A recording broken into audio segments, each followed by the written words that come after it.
Halo anak-anak kami yang ada di rumah, selamat pagi. Bagaimana kabarnya hari ini? Ibu berharap anak-anak kami semua yang ada di rumah selalu dalam keadaan sehat. Nah, anak-anak, hari ini kita akan melanjutkan kembali pembelajaran tematik kita, yaitu tema 2, subtema 2, dengan muatan pelajaran bahasa Indonesia. Untuk anak-anak kami yang ada di rumah, selamat belajar dan tetap semangat belajar di rumah. Baiklah anak-anak, yang pertama kita akan membahas tentang menyebutkan kembali isi teks. Nah, jadi jika kita ingin menyebutkan kembali isi teks, maka kita harus boleh dengan cara mendengarkan atau membaca teks dengan cermat agar kita dapat menemukan informasi dalam teks tersebut. Nah, jadi anak-anak ibu, apabila kita ingin mengetahui isi dari teks tersebut, maka kita harus membaca teks tersebut dengan cermat. Boleh juga misalnya kalau gurunya sedang membacakan teks cerita, maka kita harus mendengarkan dengan cermat agar kita dapat mengetahui apa isi dari teks tersebut. Nah, sekarang kita lanjutkan ya. Selanjutnya yaitu tentang wujud benda. Nah, pada subtema 1 sudah kita singgung tentang wujud benda. Coba, apakah anak-anak ibu masih ingat wujud benda itu terdiri dari apa saja? Ada yang masih ingat? Iya, benar sekali. Jadi, wujud benda itu terdiri menjadi 3, ya, yaitu benda padat, benda cair, dan benda gas. Nah, sekarang kita bahas satu persatu ya. Yang pertama, kita bahas tentang benda padat. Sifat benda padat yaitu bentuk dan ukurannya akan selalu tetap meskipun diletakkan di tempat yang berbeda-beda. Nah, jadi anak-anak ibu, sifat dari benda padat itu adalah bentuk dan ukurannya akan selalu tetap meskipun kita pindahkan atau kita letakkan di tempat yang berbeda-beda. Misalnya, ada sebuah buku, kita letakkan ke dalam tas. Bagaimana bentuknya? Apakah seperti tas? Tidak ya, bentuknya tetap buku. Kemudian kita keluarkan bukunya, lalu kita letakkan ke atas meja. Bagaimana bentuk bukunya? Apakah berubah bentuk seperti meja? Tidak ya, bentuknya tetap buku. Nah, namun anak-anak, benda padat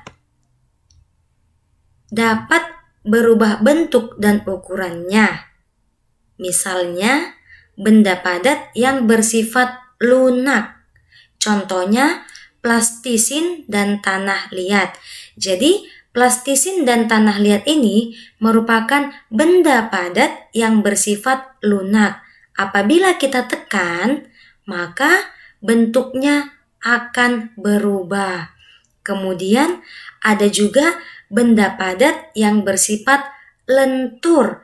Contohnya karet gelang atau ikat rambut. Jadi karet gelang atau ikat rambut merupakan contoh benda padat yang bersifat lentur. Apabila kita tarik, maka bentuk gelang atau ukurannya akan berubah menjadi panjang. Namun apabila kita lepaskan, maka bentuknya akan kembali seperti semula. Nah, anak-anak ibu, jadi benda padat itu biasanya bentuknya akan selalu tetap, namun dia akan berubah apabila mendapatkan perlakuan tertentu. Misalnya ditekan seperti plastisin, ditarik seperti karet atau ikat rambut, kemudian digunting atau dipotong, misalnya tali. Tali yang panjang, kalau kita potong, maka yang berubah adalah bukan talinya yang berubah, tetapi ukurannya yang berubah menjadi pendek. Nah, sekarang kita perhatikan contoh benda padat. Nah, di sini contoh benda padat yang pertama adalah kursi, kemudian botol minum, pensil, plastisin, tanah liat, dan lain-lain. Jadi anak-anak ibu, inilah beberapa contoh benda padat. Masih banyak lagi contoh benda padat, misalnya kipas angin, televisi, meja, dan masih banyak lagi. Nah, jadi itulah dia contoh benda padat.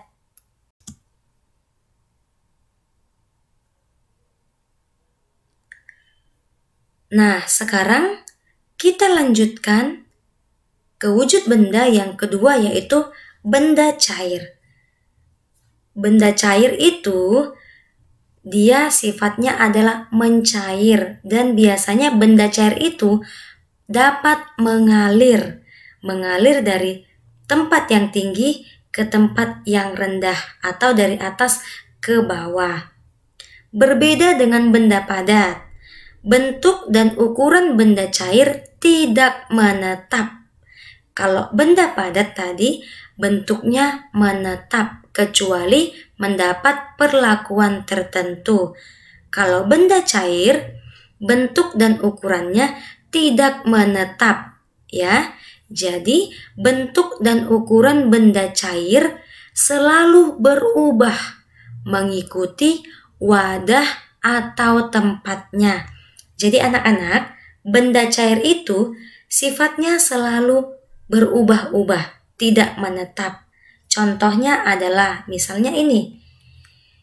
Ini adalah di dalamnya air minum. Apabila kita isi air ke dalam botol minum ini, maka bentuk air ini akan mengikuti botol, yaitu bentuk air akan seperti botol. Kemudian, misalnya apabila kita masukkan air ke dalam mangkuk atau mangkok, maka bentuk air akan berubah seperti mangkok. Ukurannya juga akan berubah. Air di dalam botol minum akan berbeda ukurannya dengan yang di mangkok. Bisa saja menjadi lebih sedikit atau lebih banyak. Ya, jadi sifat benda cair itu selalu berubah bentuk. Misalnya susu kita masukkan ke dalam gelas, maka bentuk susu akan seperti gelas. Apabila susu tadi kita pindahkan ke dalam botol aqua, maka bentuknya akan seperti botol. Jadi benda cair itu apabila kita pindahkan ke suatu tempat, yang berubah itu adalah bentuknya. Nah, sekarang kita perhatikan contoh dari benda cair. Yang pertama ada air mineral atau air putih.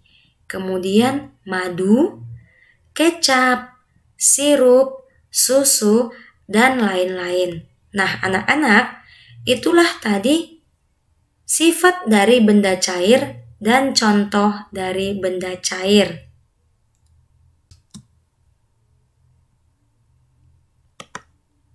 Oke, sekarang wujud benda yang ketiga. Tadi kan wujud bendanya ada 3. Yang terakhir adalah benda gas. Nah, benda gas hampir sama dengan benda cair. Bentuk dan ukurannya akan selalu berubah mengikuti wadah atau tempatnya. Namun perbedaannya adalah benda cair dapat kita lihat atau kita amati. Sedangkan benda gas tidak dapat kita lihat, namun dapat kita rasakan. Contoh benda gas adalah angin. Coba, apakah anak-anak bisa melihat angin? Apakah kamu tahu bagaimana bentuk angin? Bagaimana ukuran angin? Tidak ya. Namun kita dapat merasakan angin. Jadi, angin itu merupakan benda gas. Kemudian, asap juga merupakan benda gas. Asap dapat kita lihat. Asap merupakan contoh benda gas yang berbahaya. Kemudian, yang ketiga adalah gas. Nah, coba tadi dikatakan sifat dari benda gas itu adalah bentuk dan ukurannya selalu berubah mengikuti tempatnya. Contohnya misalnya, apakah kamu pernah melihat balon? Nah, balon apabila belum ditiup, maka dia bentuknya akan tipis atau lepes. Tetapi apabila sudah kita pompa, kita isi dengan angin atau udara, maka bentuknya akan berubah menjadi bulat. Ya, balon dapat berubah bentuk karena ada benda gas di dalamnya, yaitu ada udara di dalam balon. Nah, anak-anak, demikianlah pembelajaran kita untuk hari ini tentang menyebutkan kembali isi teks cerita dan tentang wujud benda.